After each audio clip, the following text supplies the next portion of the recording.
Whether it be my story or my guest stories, we all share parts of the human experience. In our own ways, we have all faced triumph and challenges, both joy and pain, both gratitude and grief. My life changed forever on October 11, 2019, the day I had a stroke. It had a ripple effect, not only for me, but also for those I cherish. Through grace, we are here today to pay it forward. It's my mission to focus on what brings us together and help people find their path through life stories.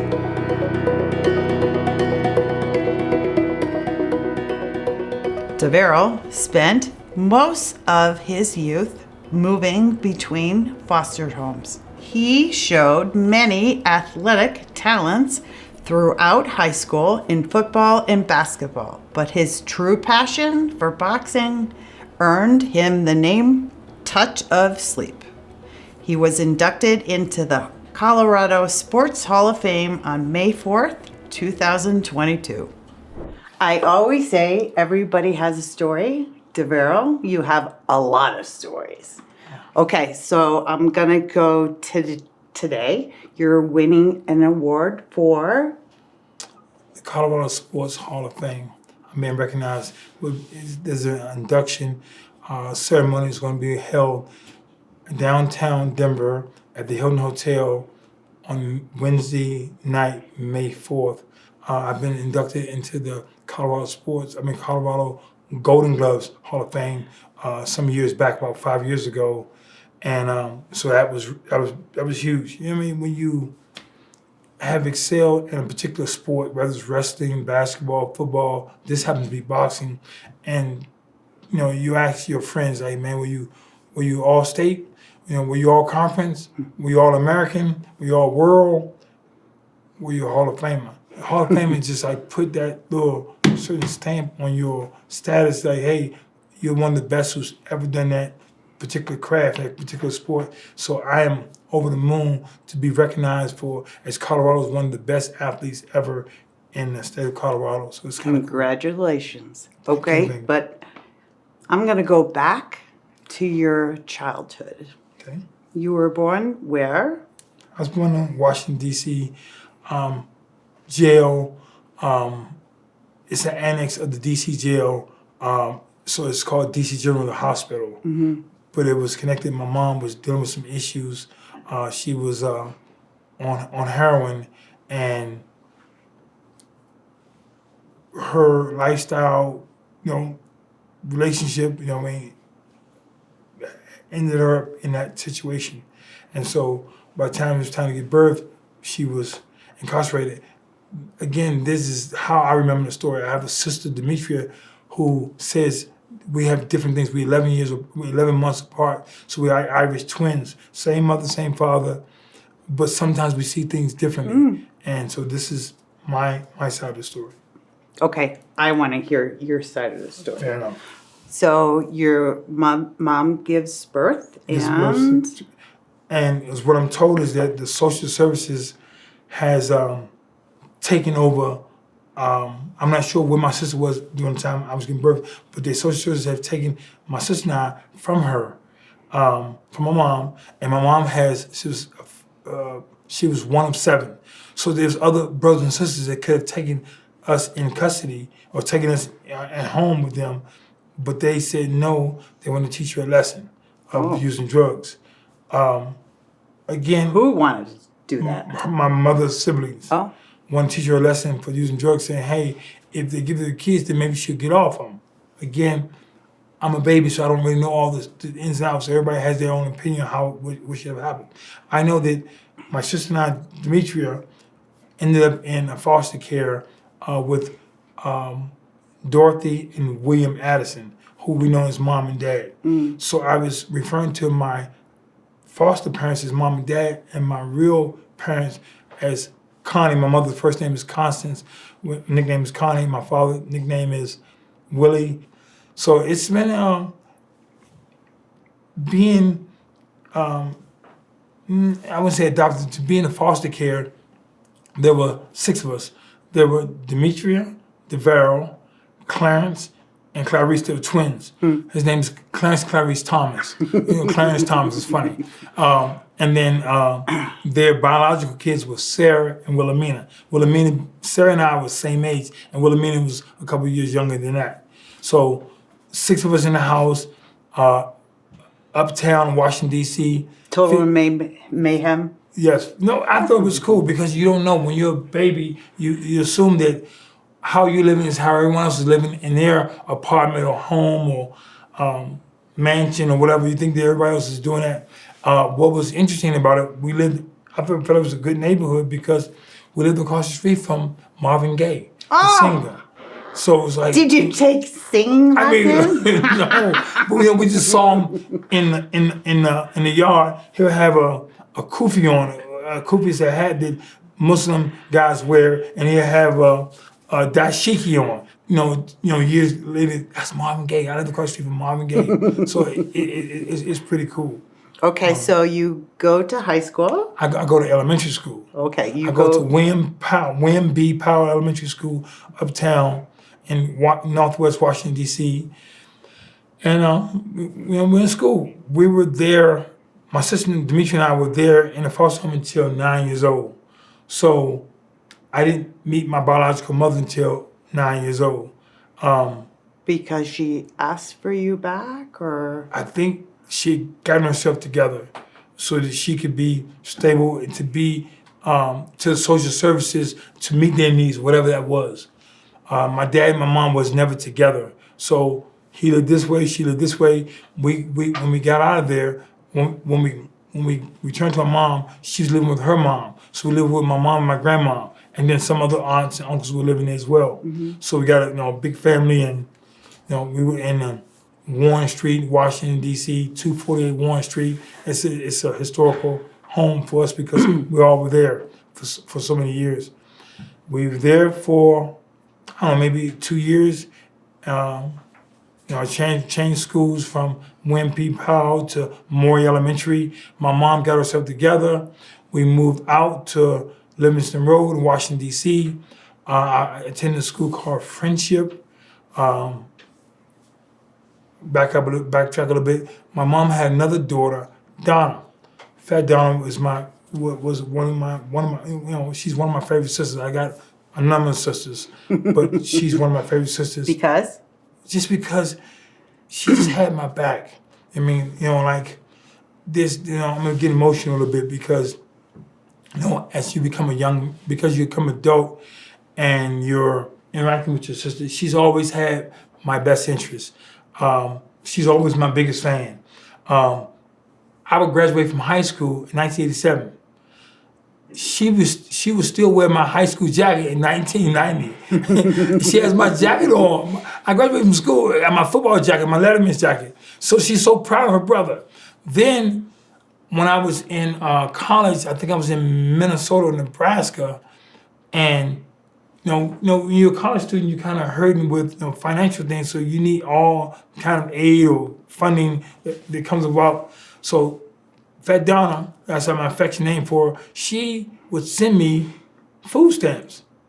And of course I'm receiving gratefully, but me not knowing that she's sending a couple packages, that she's in a shelter. Oh. She's in a shelter home sending me food stamps to college. I'm in tears. I mean, like, I can't believe it. I mean, like, we lost her a couple years ago, so to speak. At her funeral, I just heard that how she always had my best interest, and that's saying she didn't say one word that her life was crazy. She just like, hey, I got you. So like $100 or $150 would last me like almost a whole semester because you get a jug of juice, you get a couple of snacks and stuff like that, and store it in your dorm. Like, wow. But you don't learn this years later that she was in that predicament. I mean, how do you live in a shelter and you're able to send money to your brother who's in college? I mean, it's a big deal. And when you're in this world, you don't really look at the messenger so much. I think it's important to listen to the message. Messages can come from anyone. When you're in the boxing world, I remember being in Atlanta, Georgia, right, getting ready for the '96 Olympic team, the '96 Olympics in Atlanta, Georgia. We're in Atlanta and we're boxing. And because I was Olympic alternate, I got more boxing rounds because they didn't really want to use the Olympians and take that kind of chance. They used a guy who was eligible for the Olympics but didn't necessarily make the team. I made the team as an alternate. So there's a guy in the gym. He has a fisherman hat on, African American guy, gray hair, beard and whatever, and he's watching me spar. And so sometimes when you're good at something, you can kind of do you can do more than one thing at that time. Show off. Okay. So I'm in the ring boxing, Lori, and I'm down laughing because the guy's saying, jab and jab. And he's like, do it again. And he's turning his head because he's laughing. I'm listening to him, but what he did made sense to me. Like, no, don't get me wrong, I had coaches there, but this guy, who I never met before then, was just yelling good combinations up. So I didn't look at who's giving me the message because he had a fisherman hat on. He looked like he could be a little bit of a vagrant, but he had something in the bottle. I can't say it was alcohol because it was in a brown bag. I can't say. I can't confirm or deny. So whatever he had a beverage in a brown sack, and he was like, do it again. And he was laughing because what he would say, I would do, and it would work. Mm-hmm. So of course, I'm going to keep listening to him. And we had a very, very successful sparring session from a total stranger that I had never boxed before. So I thought it was, I really thought that sometimes, not all the time, but sometimes if someone doesn't really necessarily look like you or look like the part, sometimes just hit a message. Hit the message and don't shoot the messenger, but just embrace the message of what they're trying to articulate to you. And so that was another thing. As my sister Badonna, this guy in Atlanta, and I kind of have adopted some of those same things throughout life. I mean, not necessarily, but it's nice to listen to people who've also made it as well, who've also kind of where you want to be, and it's good to listen to advice as well. It's got to be meaningful to you. Okay, so a couple things. I know you were a cheerleader in college. Yale squad. I like to use the word Yale squad. Wayne State College. I mean, it's so crazy because at that school, I did almost everything. I was like a Renaissance man. I was a quarterback. I was on the basketball team. I'm talking varsity basketball team, varsity football team. I was on the Yale squad, which is the cheerleading team. I did intramural track. We did intramural basketball. We did. I was on the minority student organization, African American club. I did one-act plays. I did the children plays in the spring for all the elementary schools and middle schools to come to the college campus, and they get a chance to see Aladdin. I was the generous genie in Aladdin. I was a card soldier in one of the plays, Alice in Wonderland. I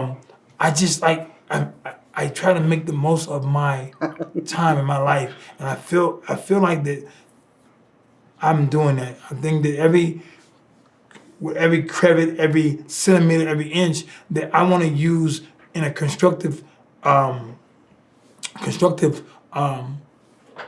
way.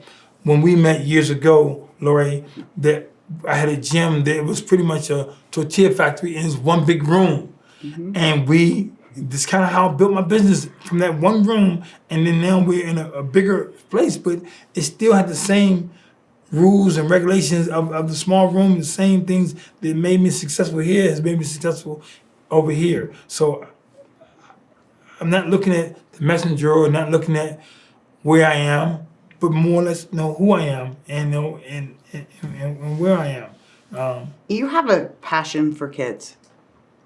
I know. Kids are jokers, yes. Because during your college, you did plays for children. Yes. You have very involved with your kids' sports. You're very involved in Golden Gloves. Yes. Golden Gloves, teaching my younger fighters to be Golden Glovers. And it's a huge tournament here in town that they put on a show every March or April that a lot of adults and young children alike are part of this Golden Glove boxing. It goes back for history. I mean, it goes back probably 100 years, the Golden Gloves. You know, you can say USA Boxing, you can say this tournament, that tournament, but everyone who's in boxing remembers the Golden Gloves. And, you know, people's grandfathers say, yeah, I was a Golden Glover. I mean, back in, you know, whatever, and they tell you their war stories. It's the cutest thing ever.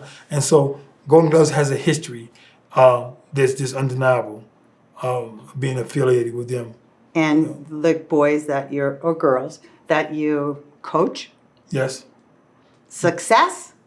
I think so. TKO? I mean, some, and sometimes, you know, they'll win, you know, by barely squeaking it out in decisions. Sometimes you have some losses, but the experience itself has been priceless because, you know, to see a girl, there's a girl, Taylor, she's probably 15, maybe 16, and she's boxing, and she's behind.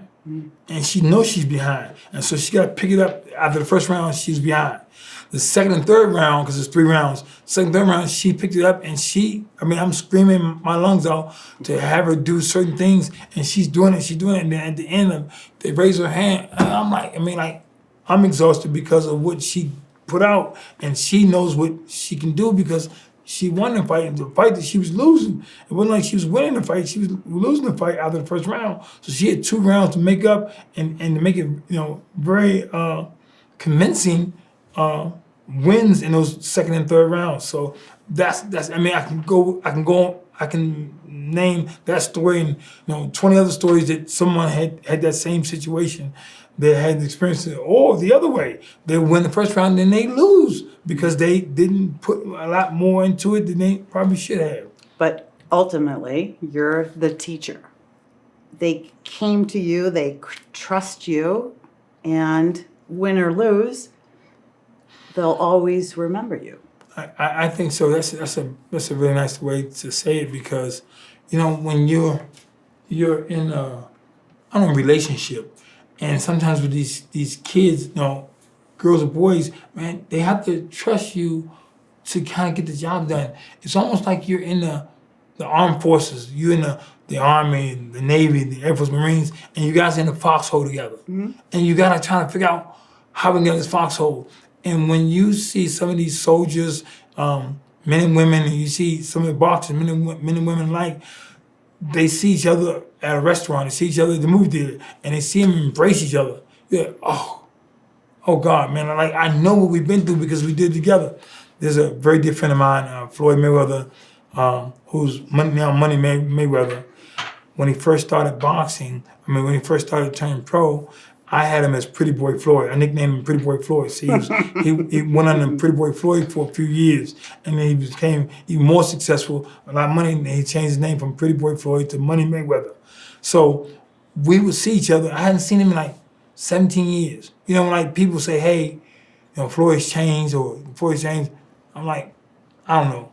When I saw him, we hugged and kissed, and you know, I've called him a couple of times. My wife has, you know, introduced her on video chat or iPhone chat, and you know, we laugh, and you know, we were friends by 1993, 94, 95, 96, but when he turned pro in 96, then you know, he's going his way, I'm going my way, and I'm still boxing amateurs, but he's still a great guy. We still have a relationship from what we had when we both eating at the cafeteria or getting a haircut. DaVarryl, so what about your mother? Did you get your strength from your mom, who fought for you or went through a bad time to hurry yourself? I think, you know, I got my name from my mom. I think I got my game from my mother. And my mother, you know, she's a mover and a shaker. You know, and of course I love her, and I love what she had, you know, given me life. but not always. And she'll tell, she'll say it out loud, like,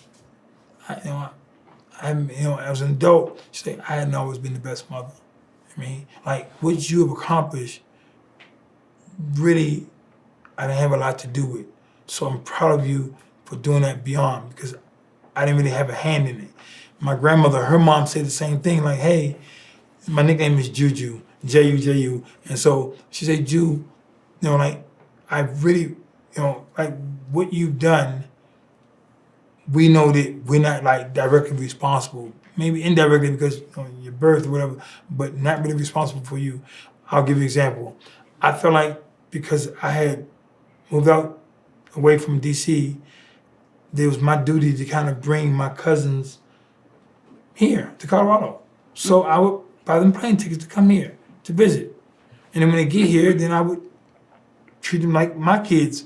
I wouldn't go too much to get them a cell phone, but just we would go to find stuff, go to Nuggets games, or go to events and just kind of like and see the city for what it's worth. Go to up in the hills, or you'll go to Garden of the Gods in Colorado Springs. You go to Colorado, the Olympic Training Center campus. Just trying to show them what's out here. Now, I'm not big much on skiing because you have to sign a contract that you will not ski as an amateur boxer and as a professional boxer, because you can't take that chance. They don't want to risk, putting money into you that knowing you're gonna hurt yourself on the hills. So I never skied.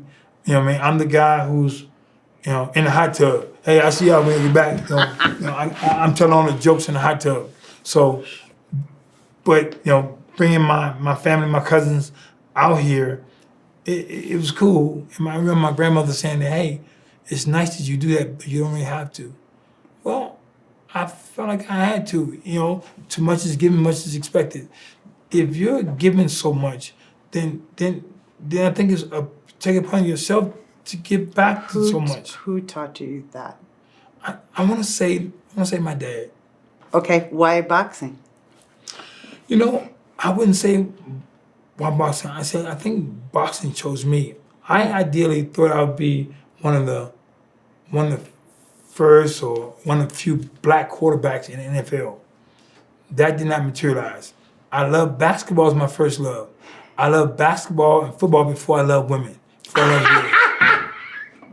Sorry. Did I say something funny? So I like basketball. Like we're in middle school, and you may have gotten a kiss by then, but instead of me, I wanted attention from a girl, but I wasn't really caught up in like I had to like go on a date with a girl. I just want her to notice me, and I felt like that if scoring 10 points in a middle school game was as good as getting a kiss from a girl. It was as good as getting a kiss. So that was the common. I was kind of a late bloomer as it pertains to relationships, but I really love sports. So basketball was my first love. I happened to play football better. Then I found out later on in life that I boxed better than I played football or basketball. And, I know I was pretty good, but I didn't know that when you look at the numbers and what you accomplished, that you'd be one of the best who's ever done it. And that's pretty cool. Did you ever expect that? I was hoping to do well in sports because I always felt, I always had a ton of confidence that I was good at it. I would do well in it. But in all actuality, I was better at boxing than I was at football, basketball. What's your boxing name? Touch of Sleep. Why? There's a guy named Lawrence Claybay who gave me that name in April of 1995. We won the World Championships teams, and I was calling myself DJ. DJ can stand for DaVarryl Jerome, my name, or Dangerous Jab. He said, nah, I don't think your jab is the one that's dangerous. I think your right hand. And so he started calling me Touch of Sleep. So from April of 1995, I've been going by his name Touch of Sleep. And it's worked for me because I've been living up to it, been able to knock guys out inside of 3 rounds. And then as a pro, of course, inside the distance that we were scheduled to fight. And so Clay Bay and I had boxed, oh God, over 200 or 300 rounds.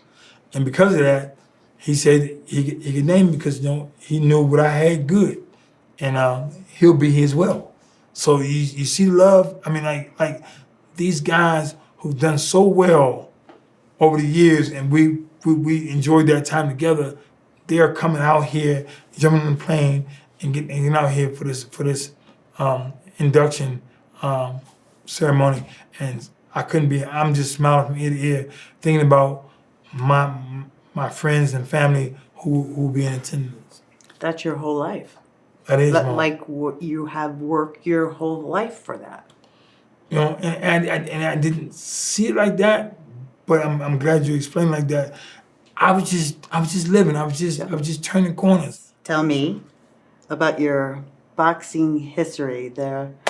Your accolades, your knockouts. As an amateur, been pretty successful. I have 120 wins. I got 17 losses. I have 1 draw. I was in Italy fighting an Italian champion, heavyweight champion in Italy, in Milan, and they called it a draw, but they gave me the trophy. They called it a draw. It says even, but they gave me the trophy. Whatever, amateur boxers don't have draws, but anyway, out of the 120 wins, I had 103 knockouts. So there's a lot of people who never heard the third bell, the final bell, when we boxed against. And so their name, Touch of Sleep, has been living forever. I've won 10 national championships. I'm the first and only guy to win the U.S. championship 3 times in a row as a heavyweight, 95, 96, 97. I'm sorry, 96, 97, 98. The same year that Tiger Woods won the amateur championship, 1996, 97, 98. So that's what we have in common. That's my love with Tiger Woods.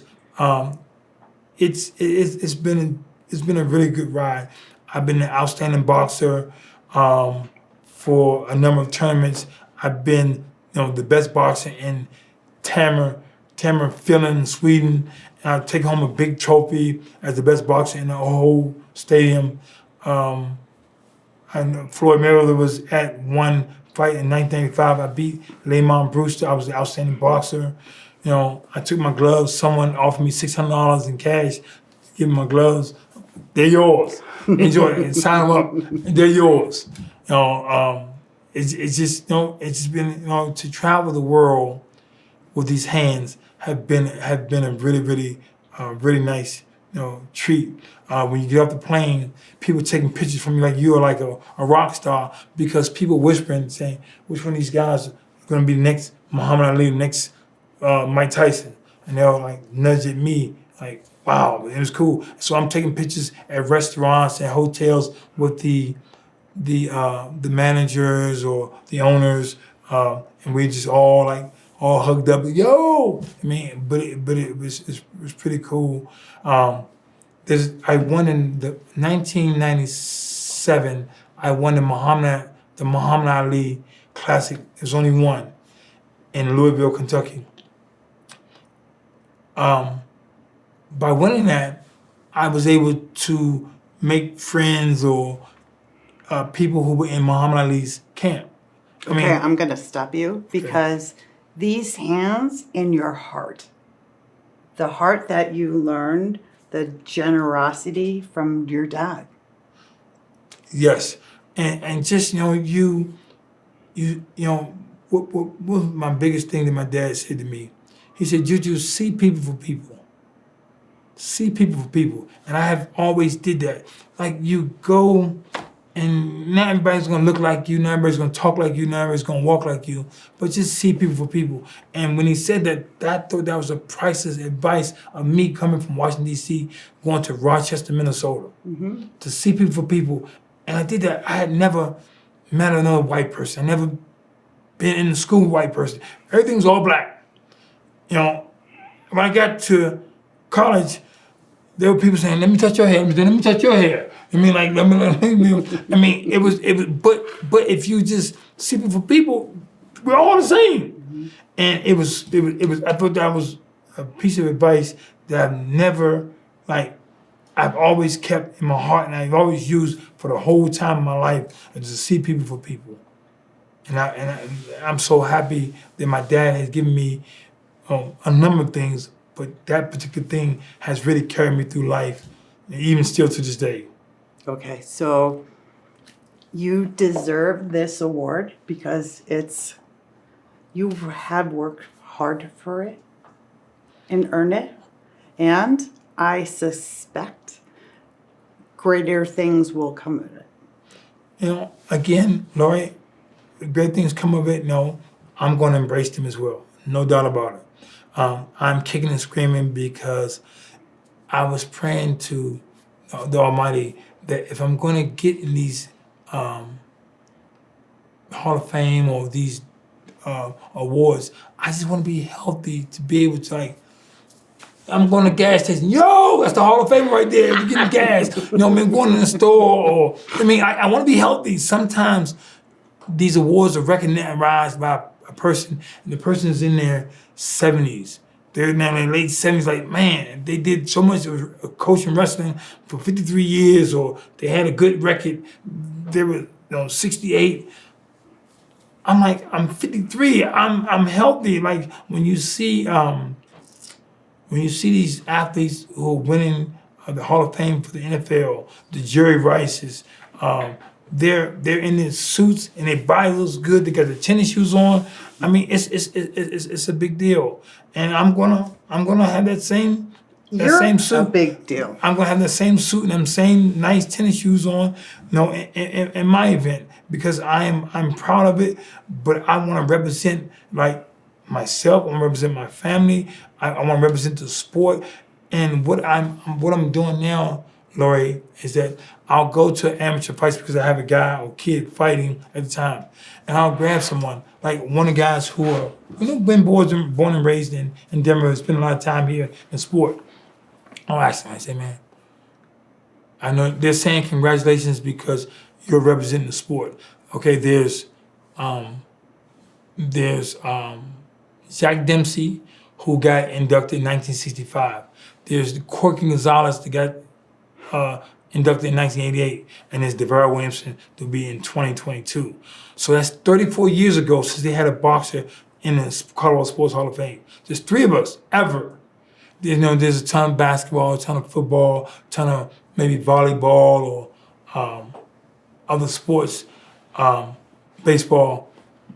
But this is a big deal because, I want to know, like, how my peers see me. You know what I mean? Like, I'm looking at the other fighters and coaches like, man, do you think I'm a good ambassador to the sport? Yeah, I do. But that's you. Now I'm talking to, no, I'm saying it's you.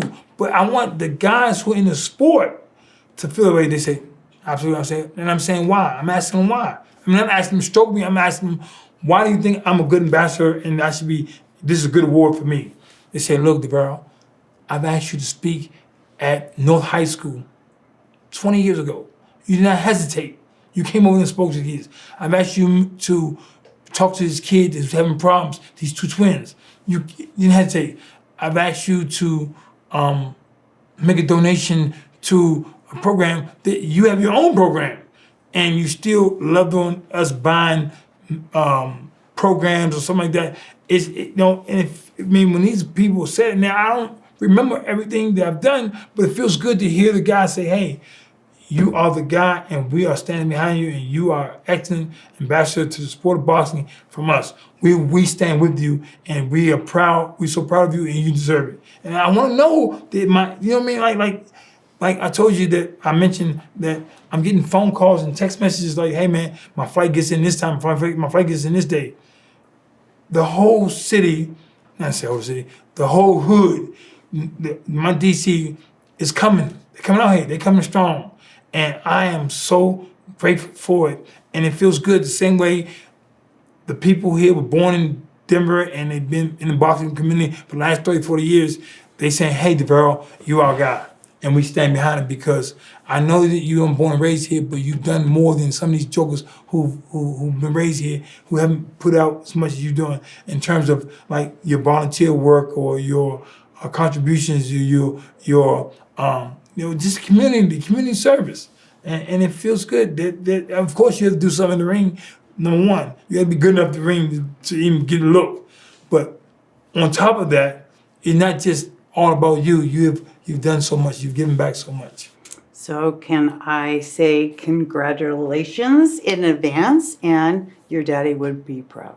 Absolutely. Thank you so much. And thank you for sharing your story. Thank you for having me here.